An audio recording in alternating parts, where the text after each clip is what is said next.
Hi, Tony Caridi here with Avid. I'm here with Dave Hill and NAMM 2012. Dave Hill from Cranesong. Yes. How the heck are you? I'm doing very fine. It's been actually an amazingly good show. Yeah? You know, it's funny. I just met Stevie Wonder about 20 minutes ago.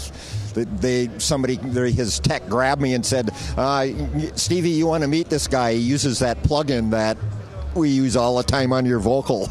And which plugin was that? Phoenix. You know, so it was like, oh, this is really cool. And it's funny because in about 2 weeks, I'm going to record a woman who taught him music back in Detroit. What a joy. I mean, that's one of the most awesome things about coming to NAMM is brings all these great people together. And we're going to come back to Phoenix in just a second. But since we're right next to this beautiful, shiny new hardware, looks like you have something new for the show. Why don't you tell us a little bit about it? I have a new compressor. It's called Titan. It's a single-channel compressor, but it's stereo-linkable, but it's digitally controlled analog. So not only do you have resetability about it, that you have, you know, when you go to link it, one box controls multiple channels, and so you have repeatability with it. And the compressor itself uses a DSP sidechain that allows you to do things that you just couldn't do with a normal compressor. So you're one of the few guys that go back and forth from the analog side, the digital side. This is a kind of a hybrid.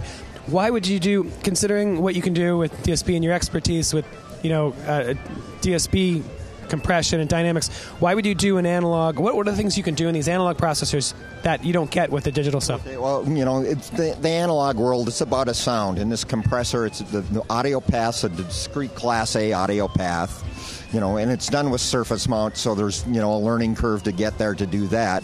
But it becomes a best of both worlds, and I've kind of always lived in the analog world and in the digital world, and to me, just crossing from one to the other, there's really nothing to it. It's just like second nature because I've been just doing it so long. So you get a good understanding of both worlds, and you can take advantages of both. So you're taking. So here's a good example. You've got a DSP based sidechain. What does that let you do that an analog sidechain doesn't? One of the things that I did in the sidechain is I have I'm calling it dynamic color, and what it does is, you know, when compressors and they take down transients and whatever, this puts transients back in where we're expanding. It's working as an expander on the wave shape at the same time we're compressing the envelope. So you can make things really punchy. You can take a stereo track and enhance all the transients, like on drums, on guitar strings and stuff, just to put more life back into the music. All right, so let's switch gears a little bit here. You've been a big supporter of the AAX plugin platform and the benefits of it. We have Phoenix now for the very first time, not only in AAX format, but as an AAX native plugin.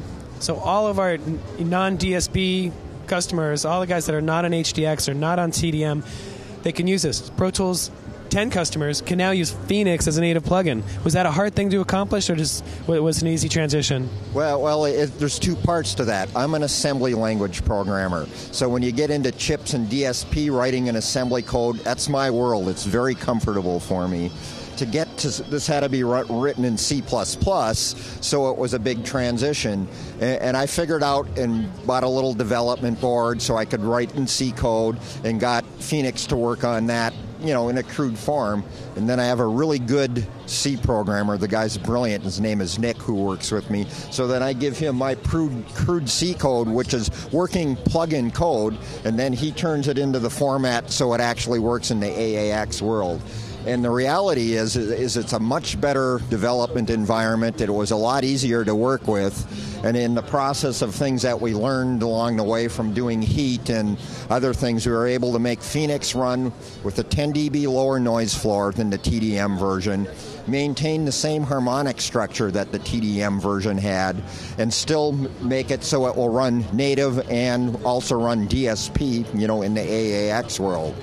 And when I first turned things on and did a comparison from the TDM session to the new format, I went, this is amazingly better sounding. It was just a really big improvement. That's really exciting. Very, very great to hear that. So you mentioned heat. I hear a lot of times customers have questions. I have some questions. What are the differences between heat, which is still only available on a DSP platform, like HD and HDX, and the original Phoenix. Well, the thing about Heat is Heat was designed to integrate into every channel and be part of the mixer, and it really works with one set of controls, which makes it a real easy thing. You don't like how the mix sounds, you can instantly change it. And because it has to be part of the channel, there's certain requirements. You got to try and control the gain changes because of the compression effects. But Heat's a much more complex process than Phoenix is, because it allows for, when you overdrive it, it simulates tape better, but it does other things that, because it messes with low-level things in a different way than a lot of attempts at tape emulation, it enhances imaging, enhances depth in the mix, brings out details, and there's just no other way to do that. And being you can do it with one set of controls, it really is a revolutionary sort of thing. Now Phoenix, which has some similar characters to it, but it is really a completely different deal, and it was really designed to go on individual tracks, even though some people do put it on multiple tracks or across the mix bus. In the analog world, you think about it. Okay, you have a console and a tape machine, and all the electronics in each channel in the console and each channel in the tape machine would all affect your sound. Well, Heat does that because it's on a per channel basis, whereas if you put like Phoenix across the mix, it's a different thing. But if you put Phoenix on a single instrument or a single track, then, well, you have that whole analog effect on a single track, but it's a truly different sound than what Heat is, but they also work together very well, because you can take Heat, do your mix, and then go, well, the bass needs more, or the vocal needs to be enhanced, and then you can take Phoenix and go on to these individual tracks and enhance them to the detail that you need them to be. As always, this is extremely eye-opening, and thank you very much. Yeah, thanks a lot for joining us. Thanks for joining us online, guys. If you have any questions, you can tweet us at Avid. And thanks again. We're coming to you live from Anaheim, NAMM 2012. See you online.